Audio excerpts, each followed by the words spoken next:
गावकऱ्यांकडून एकच आक्रमक भूमिका या ठिकाणी पाहायला मिळते। अटक केलेल्या नराधमाला कठोरातील कठोर शिक्षा व्हावी यासाठी ग्रामस्थांच्या वतीने या ठिकाणी ठिय्या आंदोलन देखील करण्यात आलेलं आहे। आता रोहित पवार देखील या गावात दाखल झालेले आहेत आणि रोहित पवार यांच्या वतीने खरं तर काही वेळा आधी ट्विट करत ही मागणी करण्यात आली होती की शक्ती कायदा लवकरात लवकर महाराष्ट्रात लागू करावा, जेणेकरून अशा घटनांना आळा बसवता येईल।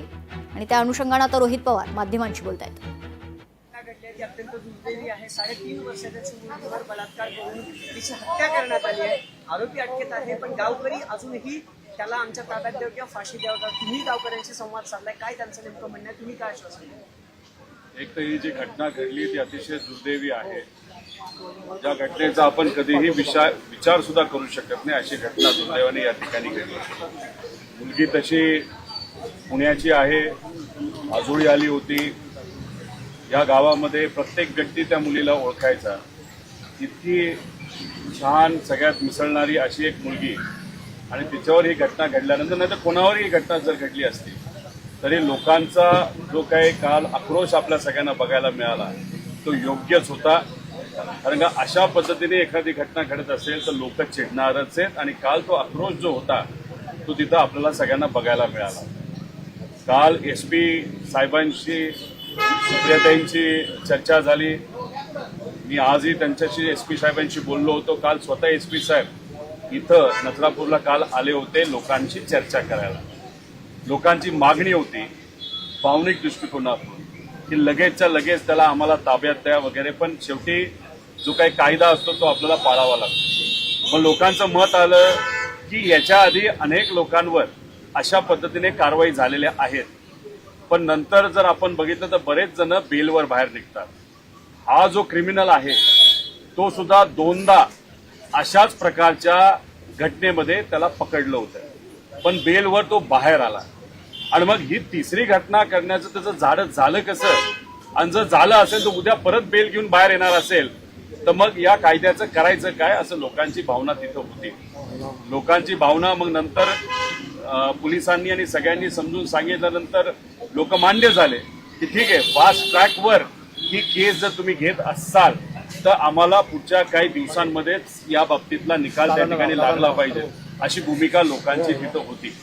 आता याच्यामध्ये आपण जर बघितलं तर 1983 मध्ये एक केस घडली होती, नाहीतर एक सुप्रीम कोर्टचा निकाल आहे ज्याच्यामध्ये कॅपिटल पनिशमेंट म्हणजे मृत्यू झाला पाहिजे त्या क्रिमिनलचा, अशा पद्धतीने मागणी जर सरकारने त्या ठिकाणी या फास्ट ट्रॅकमध्ये केली नाही तर PPच्या माध्यमातून केली तर नक्कीच या घटनेच्या मध्ये जो कोणी क्रिमिनल इन्व्हॉल्ड आहे त्याला फाशीची शिक्षा पुढच्या काही दिवसामध्ये मिळू शकते।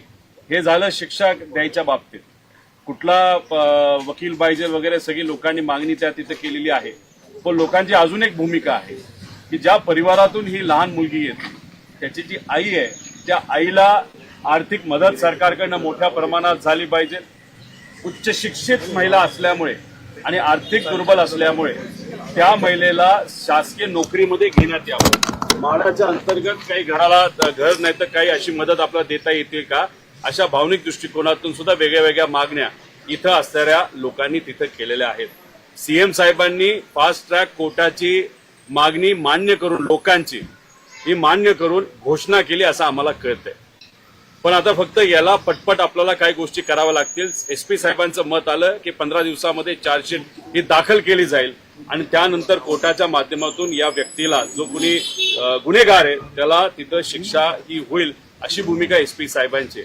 मग इथं लोकांची परत चर्चा करत असताना त्यांचं मत आलं आणि आमचंही मत आलं की इथे असणाऱ्या काही लोकांना, सामाजिक कार्यकर्त्यांना CM बरोबर, कारण ते होम मिनिस्टर सुद्धा आहेत, त्यांच्याशी भेटण्याची संधी तिथं देण्यात यावी, जेणेकरून लोकांच्या मागण्या डायरेक्ट लोक राजकीय नेत्यांवर अवलंबून राहता होम मिनिस्टरला तिथं करतील। मग त्यांच्या कार्यालयाशी संपर्क साधल्यानंतर असं कळतंय मंगळवारची वेळ का कॅबिनेट तिथं असते म्हणून मंगळवारची वेळ तिथं मिळाली। खरं लवकर वेळ मिळाली असती तर चांगलं झालं असतं, पण हरकत नाही, लोकांनी ती मान्य केली। इथून काही लोक प्रतिनिधी म्हणजे जे सामान्य लोक आहेत जे या आंदोलनामध्ये सक्रिय होते, पुढाकार घेणारे होते, न्याय मिळावा यासाठी लढत होते, आणि काही महिला नागरिक ते मंगळवारी जातील. सुप्रियाताई सुद्धा तिथे असतील. सुप्रियाताई पुढच्या 1 तासाभरात इथं येत आहेत आणि सातत्याने पोलीस आणि प्रशासकीय अधिकारी यांच्याशी सुप्रियाताई तिथं संपर्कात होत्या. फक्त मला एवढंच बोलायचे, ही घटना बघितल्यानंतर आपण नजीकच्या काळामध्ये या राज्यामध्ये जर बघितलं तो 2026 एप्रिलमध्ये 16 वर्षीय अल्पवयीन मुलीवर हे तिथं बलात्कार झालेला आपण सगळ्यांनी बीडमध्ये बघितला. जानेवारी 26 मध्ये बदलापूरची घटना बघितली. एप्रिल 26 मध्ये बारामतीमध्ये सुद्धा एका 10 वर्षाच्या मुलीवर तिथं लैंगिक शोषण झालेलं बघितलं.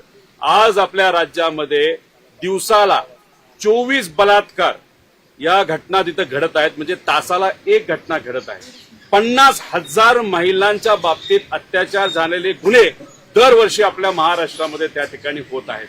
म्हणजे कुठंतरी या महाराष्ट्रामध्ये जी काही कायदा व सुव्यवस्था पाहिजे, ज्या पद्धतीची पाहिजे, दुर्दैवाने ती त्या ठिकाणी दिसत नाही. कुठं ना कुठंतरी काही जे काही क्रिमिनल वृत्तीचे लोक आहेत त्यांना कायद्याची भीती नाही राहिली का, अशी शंका आम्हाला वाटते. त्यामुळे इथं आम्ही चर्चा करत असताना अनेक सामाजिक कार्यकर्त्यांनी मुद्दा मांडला. फास्ट ट्रॅक तुम्ही म्हणताय, कोर्टात विषय गेला तो 2दा हा माणूस बाहेर आलेला आहे. मग उद्या जाऊन खरंच त्याला तिथं त्याच्यावर कारवाई होईल, नाही तर निकाल लागेल, हे कशावरनं? आता याच्यासाठीच आपल्या सगळ्यांना माहिती असेल, महाविकास आघाडीच्या काळामध्ये लोकांच्या मागणीनुसार शक्ती कायदा आणला गेला होता आणि तो शक्ती कायदा आणल्यानंतर तो सर्व हाऊसली हा मान्य करून केंद्र सरकारकडे पाठवण्यात आला होता. फक्त केंद्र सरकारकडे तो परत एकदा महाराष्ट्राकडे पाठवला का? त्यांना ते नाव उचित वाटलं नाही असं काहीतरी आम्हाला कळलंय आणि त्याचा जो नंबर आहे तो त्यांना योग्य वाटत नाही. आणि त्याच्यात जे काही कडक कारवाई करा हे आपल्या महाराष्ट्र सरकारने सांगितलं होतं. त्याच्यामध्ये 21 दिवसामध्ये निकाल लागला पाहिजे, 21 दिवसामध्ये कारवाई लागली पाहिजे. त्याच्याचबरोबर जे काही आपले ऑनलाईन जे काही कलम असतात त्याच्याबद्दल सुद्धा काही कडक गोष्टी केल्या होत्या. पण आम्हाला असं कळालं की केंद्र सरकारचं मत आलं, एवढं कडक केल्यानंतर खरंच तुमचा तपास होईल का अशी शंका तिथं व्यक्त केली. परत तो कायदा खाली आलाय. त्यामुळे पुढच्या काही दिवसांमध्ये 1 दिवसीय कुठेतरी अधिवेशन सरकारकडनं घेण्याची भूमिका मांडली जाते. कुठल्या तरी एका केंद्रातल्या पार्लमेंटमध्ये जो डिलिमिटेशन कायदा हा खालीच झाला त्याच्या बाबतीत मला एक म्हणणं आहे की ते नंतर ठेवा. आधी पहिला शक्ती कायदा या महाराष्ट्रामध्ये लागू झाला पाहिजे.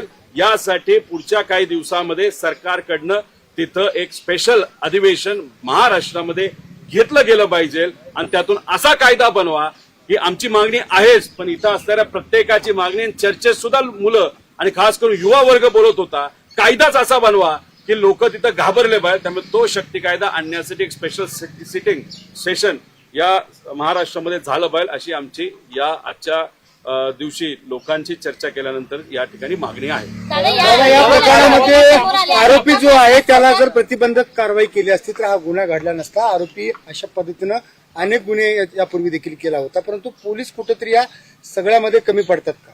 काय चर्चा होत असताना पोलिसांकडनं सांगितलं आलं की आम्ही 5 वर्ष मागे जातो. अरे पण ज्या व्यक्तीने पूर्वी सुद्धा एका लहान मुलीवर जर अत्याचार तिथे केला असेल तर कायदा तर तसा नाहीये. पण तुम्ही सोयीप्रमाणे 5 वर्ष मागे जाता. जावा 10-15 वर्ष मागे, नाही तर आधी मागे, आणि कोण माणसं आहेत हे तुम्ही त्या ठिकाणी नमूद करा. आता लोकांची मागणी आहे की या गावाच्या मध्य ठिकाणी जिथं पूर्वी पोलीस स्टेशन होतं तिथंच पोलीस स्टेशन असावं. पण आता ते हायवेला नेण्यात आलेलं आहे.